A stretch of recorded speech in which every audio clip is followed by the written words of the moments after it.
আসসালামু আলাইকুম everyone. Senior ma'am গল্পের সিজন 2 ফার্স্ট পার্ট। তো চলো বেশি কথা না কইয়া গল্প শুরু করা যাক। 8 মাস পর হঠাৎ দেখি পরি ম্যামের আইডিটি অ্যাক্টিভ, তাই আমি এসএমএস দিলাম, আসসালামু আলাইকুম। কিছুক্ষণ পরে দেখি রিপ্লাই আসলো, ওয়ালাইকুম আসসালাম, কে আপনি? আমি বললাম, আমি যেই হই না কেন, আপনি কে? আর এই আইডির মানুষ তো 8 মাস আগেই মারা গেছে। একটু পর আবার রিপ্লাই আসলো, আপনি কি তাকে চিনেন? আমি বললাম, হ্যাঁ চিনি, কারণ উনি আমার সবকিছু ছিলেন, আমার স্বপ্ন ছিলেন, আমার পুরো দুনিয়া ছিলেন। হি ওয়াজ মাই লাইফ। একটু পর আবার বললেন, আচ্ছা আপনার নাম্বারটা দিন তো। আমি বললাম, কেন? বলছি ফোনে, আপনি নাম্বার দিন। তারপর আমি নাম্বার দিলাম। তারপর আমি আর কোনো রিপ্লাই পেলাম না। অনেকক্ষণ ফোনের অপেক্ষা করলাম, কিন্তু ফোন কল এসএমএস পেলাম না। মাথায় শুধু একটাই চিন্তা, ম্যামের আইডি কে চালাচ্ছে, আর ফোনটাই বা তার কাছে কেন? রাতে আর ঘুমই ধরল না। ম্যামের সেই নাম্বারে অনেকবার ফোন দিয়েছি, কিন্তু নাম্বারটা বন্ধ। তাহলে আইডি কিভাবে অ্যাক্টিভ? যাই হোক, সেই সাথে একটু ঘুম আসছে। ঘুম ভেঙে ঘড়ির দিকে তাকিয়ে দেখি বেলা 11টা বেজে 47 মিনিট। আম্মু আমাকে আর ঘুম থেকে এত সকালে উঠাই না, কারণ আম্মু জানে এই 8 মাসে প্রতিটা রাতে আমি অনেক দেরিতে ঘুমাই। রাতে বেলকনিতে দাঁড়িয়ে ম্যামের কবরের দিকে তাকিয়ে কথা বলি। যাই হোক, ঘুম থেকে উঠে একেবারে গোসল করে বাইরে এলাম। কলেজেও খুব একটা যাওয়া হয় না, আর অনিয়মিত স্টুডেন্ট হয়ে গেছি। আম্মু আর বকা দেয় না সেই দিনের পর থেকে। প্রয়োজন ছাড়া তেমন রুম থেকেই বের হই না, কোথাও বেরোনো তো দূরের কথা। গোসল করে নিচে এসে একেবারে দুপুরের খাবার খেয়ে নিলাম। বিকালের দিকে একটু ছাদে হাঁটাহাঁটি করলাম। ছাদে আসতেই ম্যামের কথা মনে পড়ে গেল। আগে ম্যামের জন্য কতই না অপেক্ষা করেছি এখানে, ওনাকে একটা নজর দেখার জন্য। প্রতিদিন গোসল করে কাপড় শুকাইতে ম্যাম ছাদে আসতো, আর আমিও ওনাকে দেখার জন্য কত বাহানা নিয়ে ছাদে আসতাম। এইসব ভাবতেই চোখের কোণা চিকচিক করে উঠলো, চোখ থেকে গড়িয়ে 2 ফোঁটা পানি পড়লো। মন ভালো করার জন্য ছাদে আসলেই ম্যামের কথা মনে হয়, মনটা আরো খারাপ হয়ে যায় বেশি। তাই ছাদে আসাই ছেড়ে দিয়েছি। সন্ধ্যার পর রুমে চলে আসলাম। ফোন হাতে নিয়ে দেখি একটা আননোন নাম্বারে 2টা মিস কল, তাও আবার অন্য দেশের। মনে হচ্ছে আমেরিকার কোনো নাম্বার। যাই হোক, আমি ইগনোর করলাম। এখন খুব একটা ফোনেও অ্যাক্টিভ নাম। রুমে বসে আজকের কবিতা রেডি করছি ম্যামকে শোনানোর জন্য। ঠিক তখনই আবারও ওই নাম্বার থেকে ফোন আসলো। আমি আবারও ইগনোর করলাম, কারণ আমার চেনা জানার মধ্যে বাইরের দেশে কেউ থাকে না। কিছুক্ষণ পর আবার ফোন দিয়েছে, না এ তো খুব ডিস্টার্ব করছে। তাই ফোন ধরেই বললাম, আচ্ছা মানুষ তো মশাই, আপনি দেখছেন ফোন কেটে দিচ্ছি, তবুও বারবার দিয়ে ডিস্টার্ব করছেন। লোকটি বলল, আপনি কি রাকিব? আমি বললাম, জি আমি রাকিব। লোকটি বলল, কালকেই তো আমাদের কথা হলো, একটা আইডিতে আপনিই তো নাম্বার দিলেন। আমি বললাম, ও আচ্ছা আপনি, সরি বুঝতে পারিনি। আমি মনে মনে ভাবছি ম্যামের আইডি বিদেশে কেমনে। তারপর লোকটি বললেন, ইটস ওকে। আমি বললাম, আচ্ছা ওই আইডি আপনি কোথায় পাইছেন? তারপর লোকটি যা বলল সেটা শুনে আমার মাথা ঘুরে গেল। লোকটি বলল, আপনি যার কথা বলছেন উনি মারা যাননি। আমি বললাম, হোয়াট? বলেই আমি চেয়ার থেকে বসা থেকে এক ঝাটকায় দাঁড়িয়ে পড়লাম। আমি কি ভুল শুনলাম? তাই লোকটিকে আবার বললাম, আরেকটা বার বলেন প্লিজ। লোকটি বলল, জি ঠিকই শুনছেন, উনি মারা যাননি, উনি এখনো বেঁচে আছে। উনার কথা শুনে আমার বুকের ভেতর ধপধপ করতে লাগলো। মাথার মধ্যে যেন 1000 প্রশ্ন একসাথে ঘুরছে। ফোনটা কানে ধরে কিছুক্ষণের জন্য নিঃশ্বাস বন্ধ হয়ে গেল আমার।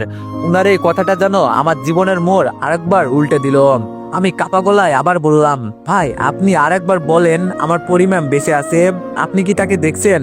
ওপাশ থেকে গলা ভেসে এলো, হ্যাঁ আমি দেখেই বলেছি, উনি জীবিত আছেন, তবে একটু জটিল, ফোনে সব বলা সম্ভব হচ্ছে না। আমার শরীর ঠান্ডা হয়ে যাচ্ছে। হাতের ফোনটা শক্ত করে ধরে রেখেছি, যেন এটা কোনো দুঃস্বপ্ন না হয়। বুকের বাঁ পাশে ব্যথা করছে। মনে হচ্ছে কোনো পুরোনো আবেগ যেন জেগে উঠেছে। চোখের কোণ ভিজে উঠলো অজান্তেই। লোকটি কিছুক্ষণ পর বলল, আমি আপনাকে একটা ঠিকানা পাঠাচ্ছি, আপনি চাইলে এখানে আসতে পারেন। আমি বললাম, উনাকে দেখার জন্যই মনে হচ্ছে আল্লাহ আমাকে বাঁচিয়ে রাখছে, আপনি প্লিজ ঠিকানাটা পাঠান। লোকটি বলল, ওকে দিচ্ছি। বলেই ফোনটা কেটে গেল। আমি তাকিয়ে রইলাম ফোনের দিকে। গলার নিচে যেন কাটা গেঁথে আছে, শরীরটা ঝিমঝিম করছে। ভাবনার ভারে পা কাজ করছিল না, তাই ধপ করে চেয়ারে বসে পড়লাম। মনের ভিতর একটা ঝড় বইছে, কিন্তু ম্যাম বেঁচে আছে একথা শুনতেই বুকের ভিতর এক ঠান্ডা অনুভূতি নাড়া দিয়ে যাচ্ছে। কিছুক্ষণ পর দেখি ফোনে টুং করে এসএমএস আসলো। সাথে সাথেই দেখলাম লোকটি ঠিকানা পাঠিয়েছে, কিন্তু এটা তো কোনো আমেরিকার হসপিটালের ঠিকানা মনে হচ্ছে। ম্যাম আমেরিকা, কিন্তু কিভাবে সম্ভব? এইসব প্রশ্নের উত্তর আমি কিছুতেই মিলাতে পারছি না। কিন্তু আমেরিকা কিভাবে যাব? আমার কাছে তো পাসপোর্ট ভিসা কিছুই নেই। আমি আব্বুকে ফোন করলাম, আসসালামু আলাইকুম আব্বু। আব্বু বলল, ওয়ালাইকুম আসসালাম, কেমন আছো আব্বু? আমি বললাম, আব্বু তুমি কালকে সকালের মধ্যেই বাসায় চলে আসবে। আব্বু বলল, কেন, কি হয়েছে? আমি বললাম, অনেক ইমার্জেন্সি। আব্বু বলল, ঠিক আছে দেখছি, বলেই ফোনটা কেটে দিলাম। রাতে আমার আর ঘুম ধরলো না, শুধু মাথায় একটাই চিন্তা, ম্যাম বেঁচে আছে। খুব ভোরে আমি ঘুম থেকে উঠলাম, উঠে ফ্রেশ হয়ে ছাদে গেলাম। আজকের আবহাওয়াটা অনেক ফ্রেশ লাগছে, হয়তো মনটা ফ্রেশ তাই। কিছুক্ষণ হাঁটাহাঁটির পর নিচে আসতেই আম্মু আমাকে দেখে হা হয়ে তাকিয়ে আছে। আমি ওইভাবে তাকিয়ে থাকতে দেখে আম্মুকে বললাম, আম্মু ওইভাবে তাকিয়ে আছো কেন, ভূত দেখছো নাকি? আম্মু বলল, ভূতই তো মনে হচ্ছে। এটা আমি কাকে দেখছি? এই 8 মাসের কি একটা দিন আছে যেটাতে তুই এত সকালে উঠছিস? অবাক তো হবারই কথা। আমি বললাম, এত কথা না বলে আব্বু আসতেছে, নাস্তা বানাও, একসাথে নাস্তা করব। আম্মু বলল, তোর আব্বু কেন আসছে? আমি বললাম, সেটা না হয় আব্বু এলেই বলি। আম্মু বলল, কি জানি বাবা, কখন তোর কি হয় কিছুই বুঝি না। আমি আর কথা না বাড়িয়ে আমার রুমে চলে আসলাম। আধা ঘন্টা পরে আব্বু চলে আসলো, তারপর উনি ফ্রেশ হয়ে নিল। আম্মু আমাকে বলে গেল, তোর আব্বু এসেছে, নাস্তা খাওয়ার জন্য ডাকছে। তারপর আমিও নাস্তা খেতে নিচে চলে আসলাম। আমাকে দেখে আব্বু বলে উঠলো, আজকে আমার ছেলেকে এত ফ্রেশ লাগছে কেন? আমি বললাম, কারণ আছে। আব্বু আম্মু বলল, কি কারণ শুনি? আমি বললাম, বলছি, তার আগে আঙ্কেল আর আন্টিকে ডেকে আনো, পরিমেমের আব্বু আম্মু। আম্মু বলল, আবার ওনাদের ডাকতে হবে কেন? আমি বললাম, ডাকো না আগে, বলছি তো। আম্মু বলল, কি জানি তুই কি করতে চাইছিস, আল্লাহ জানে। বলে আম্মু ওনাদের ডাকতে গেল। একটু পর ওনারাও চলে আসলেন। তারপর আব্বু বললেন, বলো এখন কি বলতে চাও? আমি বললাম, তাহলে শোনো সবাই, পরিম্যাম বেঁচে আছে। আমার কথাই যেন পুরো ঘরটা মুহূর্তে স্তব্ধ হয়ে গেল। এই কথাটা যেন সবাইকে এক ঝটকায় চুপ করিয়ে দিল। কয়েক সেকেন্ড কেউ কিছু বলল না, এক দৃষ্টিতে সবাই আমার দিকে তাকিয়ে আছে। পরিম্যামের আম্মু মুখ এক ঝটকায় ফ্যাকাশে হয়ে গেল। চায়ের কাপ হাতে ছিল, সেটা ঢক করে মেঝেতে পড়ে গেল, কিন্তু তিনি সেটা খেয়ালই করলেন না। ঠোঁট কাঁপছে, চোখে জমে উঠেছে বিস্ময় আর কান্নার এক অদ্ভুত মিশেল। শরীরটা যেন এক মুহূর্তে হালকা হয়ে গেলেও পায়ের নিচে মাটি নেই, এমন এক শূন্য অনুভূতি নিয়ে দাঁড়িয়ে রইলেন। এক হাত মুখে দিয়ে ফ্যালফ্যাল করে তাকিয়ে আছেন। পরিমেমের আব্বু এক দৃষ্টিতে আমার দিকে তাকিয়ে রইলেন, তার ভুরু কুঁচকে গেছে, দুই চোখে অনিশ্চয়তা আর আশা লুকিয়ে আছে একসাথে। দুঃখ করে তিনি চেয়ার থেকে উঠে দাঁড়ালেন, যেন বসে থাকাটা তার পক্ষে আর সম্ভব নয়। বুক ধরফর করছে, চোখের কোণ চিকচিক করছে পানিতে, ঠোঁট শক্ত করে চেপে রেখেছেন, যেন কান্নাটা বের হয়ে না আসে। তবুও সেটা থেমে থাকেনি, গাল বেয়ে নেমে যাচ্ছে জল। আমার আব্বু চুপচাপ বসে দুই হাত একসাথ করে ঠোঁটে ঠেকিয়ে রেখেছেন, মাথা নিচু, তার কপালে চিন্তার রেখা ফুটে উঠেছে। আম্মু আমার দিকে তাকিয়ে যেন কিছু একটা বোঝার চেষ্টা করছেন, তার মুখে দুশ্চিন্তার ছাপ, কিন্তু চোখে ধরা পড়েছে এক তিতলে প্রশান্তি। উনার চোখেও পানিতে চিকচিক করছে। আর পরিমেমের আম্মু ধপ করে সোফায় বসে পড়লেন, আঁচল দিয়ে চোখ চাপা দিলেন, কান্না চেপে রাখার চেষ্টা করলেও কাঁপতে থাকা কাদের কম্পনেই সবকিছু স্পষ্ট হয়ে উঠল। এত বছর যাকে হারিয়ে শোক পালিত হয়েছে, তাকে ফিরে পাওয়ার এমন খবর, চোখের জলই যেন নিজের সত্যতা প্রমাণ করেছে। তারপর পরিমেমের আম্মু আমাকে কান্নাজড়িত কণ্ঠে বলে উঠল, কি বললে বাবা, কি বললে তুমি? আমার মেয়ে, আমার পরি বেঁচে আছে? আমি বললাম, জি আন্টি, আমি মিথ্যা বলছি না। গতকাল রাতে একটা ফোন কল পাই, যে লোকটা ফোন করেছিল সে বলেছে উনি মারা যাননি। আঙ্কেল বলল, কিন্তু কিভাবে সম্ভব, আমরা তো পরীকে দাফন করেছি। আমি বললাম, আমি নিজের কানেও বিশ্বাস করতে পারিনি আঙ্কেল, কিন্তু লোকটা খুব সিরিয়াস ছিল। আর সব থেকে বড় কথা, পরিমেমের ফোন উনার কাছে, তিনি উনার ফোন দিয়ে নিজে বলেছে ম্যামকে দেখেছেন, এখন উনি আমেরিকায় একটা হাসপাতালে আছেন। আব্বু বলল, আমেরিকায়, কিন্তু কিভাবে সম্ভব? আম্মু বলল, আল্লাহ রহমত করেছে বোধহয়, এইটুকু সময়েও যদি মেয়েটা ফিরে আসে। আঙ্কেল বলল, কিন্তু আমেরিকায় যাওয়া তো সবার পক্ষে সম্ভব না। আমি বললাম, আমি যাব, আমি ম্যামকে খুঁজে বের করব, আপনারা দোয়া করবেন শুধু। আব্বু, তুমি আমার পাসপোর্ট ভিসা সবকিছু ব্যবস্থা করো। আব্বু বলল, তুমি শুধু যাওয়ার মনস্তর করো, বাকিটা আমি দেখে নেব, আমি আমার ছেলেকে থামাবো না। আন্টি বলল, রাকিব বাবা, তোমার জন্য একটু আলোর আশা দেখতে পারছি, ওকে খুঁজে এনে দিও প্লিজ বাবা। আমি বললাম, আন্টি আপনি চিন্তা করবেন না, ম্যামকে আমি ফিরিয়ে আনবো ইনশাল্লাহ, আপনারা শুধু দোয়া করবেন। আন্টি বলল, আমাদের দোয়া সবসময় তোমার সাথে থাকবে। তারপর সবাই কিছুক্ষণ পর শান্ত হলে আমি আমার রুমে চলে আসলাম। মনটা কেমন অস্থির হয়ে আছে ম্যামকে একটা নজর দেখার জন্য। কয়েকদিন পর পাসপোর্ট আর ভিসার ব্যবস্থা করে ফেললো আব্বু, কালকে আমার ফ্লাইট। এর মধ্যে লোকটার সাথে আমার প্রতিদিনই কথা হতো, ম্যামের খোঁজ নিতাম। রাত্রে সব গুছিয়ে রাখলাম, সকালে গোসল করে খাওয়া দাওয়া করে রেডি হয়ে এয়ারপোর্টের উদ্দেশ্যে রওনা দিলাম। আমার সাথে আব্বু আর আঙ্কেল আছে। এয়ারপোর্টে গিয়ে আব্বু আর আঙ্কেলের থেকে বিদায় নিয়ে আমি প্লেনে উঠে পড়লাম। মনটা এখন অস্থির হয়ে আছে, কখন আমি ম্যামকে একবার নিজের চোখে দেখবো। 8 মাস হয়ে গেছে, ম্যামকে দেখতে পাইনি। কিছুক্ষণের মধ্যেই প্লেন ফ্লাই করলো। প্রায় কয়েক ঘন্টা পর আমেরিকায় ল্যান্ড করলাম। প্লেন থেকে নেমেই আমেরিকার একটা সিম কিনলাম। 6 ঘন্টা পর সিমটা অ্যাক্টিভ হবে। যাই হোক, এখন অবশ্য রাত, তাই একটা ভালো হোটেল খুঁজে রাতের জন্য থাকার ব্যবস্থা করে ফেললাম। রাতটা কোনো রকম নির্ঘুম কাটিয়ে সকালে উঠে ফ্রেশ হয়ে নিলাম। তারপর চেক আউট করে কিছু খেয়ে নিলাম। এর মধ্যে দেখি সিমটা অ্যাক্টিভ হয়েছে। তাই প্রথমেই আমি সেই লোকটাকে ফোন করলাম। 2বার ফোন দেওয়ার পর উনি রিসিভ করলেন। তারপর বললেন, হ্যালো। আমি বললাম, হ্যালো ভাই, আমি রাকিব, চিনতে পারছেন? লোকটি বলল, হ্যাঁ পারছি, কিন্তু আমেরিকান নাম্বার কেন? আমি বললাম, আমি কাল আমেরিকায় আসছি। লোকটি বলল, ও আচ্ছা, আপনি এই ঠিকানায় চলে আসেন, এখান থেকে আমি আপনাকে হসপিটালে নিয়ে যাব। আমি বললাম, ওকে ভাই, বলেই ফোনটা রেখে লোকটার দেওয়া ঠিকানা অনুযায়ী চলে গেলাম। খুঁজে খুঁজে যেতে অবশ্য আধা ঘন্টা লাগলো। ওখানে পৌঁছে লোকটাকে আবার ফোন দিলাম। লোকটি বলল, হ্যালো। আমি বললাম, জি ভাই, আমি আসছি, আপনি কই? লোকটি বলল, ওখানেই দাঁড়ান, আমি আসছি। আমি বললাম, ওকে, বলেই ফোনটা রেখে দিলাম। কিছুক্ষণ পর দেখি আমার চেয়ে সিনিয়র হবে এমন একটা ছেলে আমার আশেপাশে ঘুরঘুর করছে। একটু পর আমার কাছে এসে বলল, রাকিব। আমি বললাম, জি। লোকটি বলল, ও হাই, আমি আকাশ। আমি বললাম, হ্যালো আকাশ। আকাশ বলল, ঠিক আছে, তাহলে হাসপাতালে যাওয়া যাক। আমি বললাম, জি শিওর। তারপর ওনার নিজস্ব গাড়িতে উঠে পড়লাম। দেখে মনে হচ্ছে বড় লোকের ছেলে। আমি ওনাকে বললাম, ভাইয়া আপনি কি বাংলাদেশি? আকাশ বলল, জি আমি বাংলাদেশি, বিদেশেই সেটেল। আমি বললাম, ও আচ্ছা, আপনি ম্যামের খবর জানলেন কিভাবে? আর ওনার ফোনটাই বা আপনার কাছে এলো কিভাবে? আকাশ বলল, সেটা না হয় পরে বলি, আগে দেখেন উনি আপনার পরি ম্যাম কিনা। আমি বললাম, আচ্ছা। পথ যেন শেষই হতে চাচ্ছে না। আমি ম্যামকে দেখার জন্য অস্থির হয়ে আছি। কিছুক্ষণ পর একটা হাসপাতালের সামনে এসে গাড়ি দাঁড় করালো। গাড়ি থামতেই আমার বুকের ভিতরে ধক ধক শব্দ বেড়ে গেল। চোখে পানি জমে উঠলো অজান্তেই। 8 মাস, পুরো 8 মাস আমি আমার পরি ম্যামকে দেখিনি, অথচ প্রতিটা রাত তার স্বপ্নে চোখ ভিজেছে। আকাশ ভাইয়ের পিছনে পিছনে হাঁটতে হাঁটতে একসময় হাসপাতালের ভিতরে ঢুকে গেলাম। করিডোরটা থমথমে, কেমন একটা ভারী নীরবতা চারিপাশে। বুকের ভিতরে কিছু একটা যেন কাটার মতো বিচ্ছে। আকাশ ভাই বললেন, ভাই এই রুমটাই আপনার ম্যামের। আমি নিঃশব্দে মাথা নেড়ে দরজার সামনে দাঁড়ালাম। হাতটা কিছুতেই উঠছে না দরজা খোলার জন্য। শরীরটা কেমন ঝিমঝিম করছে, যেন ভিতরে ভিতরে ভেঙে পড়ছি। আকাশ ভাই আস্তে করে বললেন, চলেন আমি আসি, ভয় পাবেন না।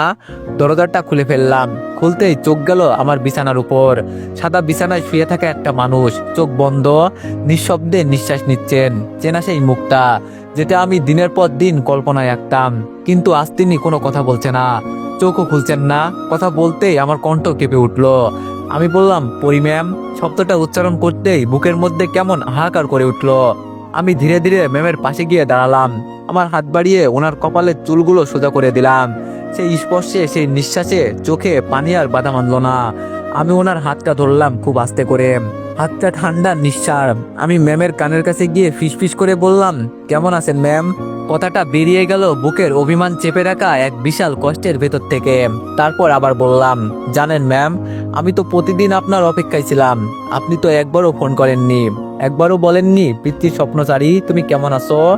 আমার গলা কেঁপে কেঁপে উঠছিল, কথাগুলো আর ঠিক মতো বলা যাচ্ছিল না। চোখ দিয়ে পানি পড়তে লাগলো চুপচাপ। আমি ম্যামের পাশে বসে পড়লাম, হাতটা শক্ত করে ধরলাম। তারপর আবার বললাম, আপনার এত নিঃশব্দ হয়ে যাওয়াটা আমার সহ্য হয় না ম্যাম। আপনি তো এমন ছিলেন না, আপনি তো আমার সবকিছু ছিলেন। আপনাকে একদিন এসএমএস না করলে আমার উপর আপনি রেগে যেতেন। আজ কিভাবে 8 মাস আমাকে ছেড়ে থাকতে পারলেন ম্যাম? কি করে? আমি মাথাটা নিচু করে ওনার হাতের উপর রাখলাম। তারপর হাতে আলতো করে চুমু খেলাম।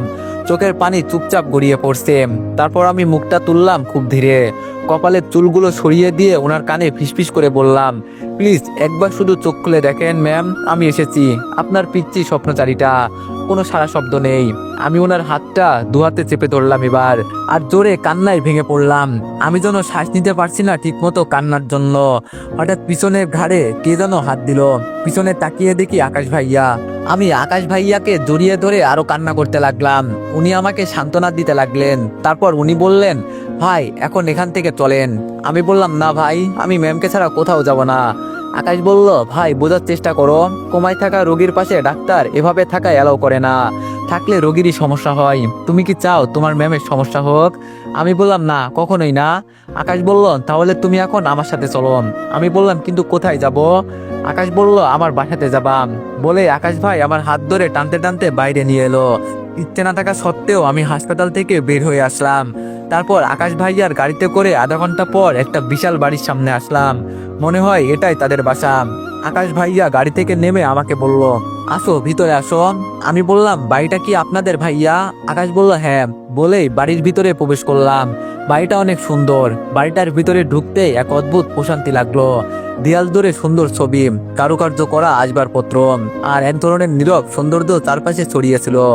আমি একটু কেমন যেন হকচকিয়ে তাকিয়ে থাকলাম। তখনই আকাশ ভাইয়া বললেন, আরে দাঁড়িয়ে আছো কেন, ভিতরে এসো।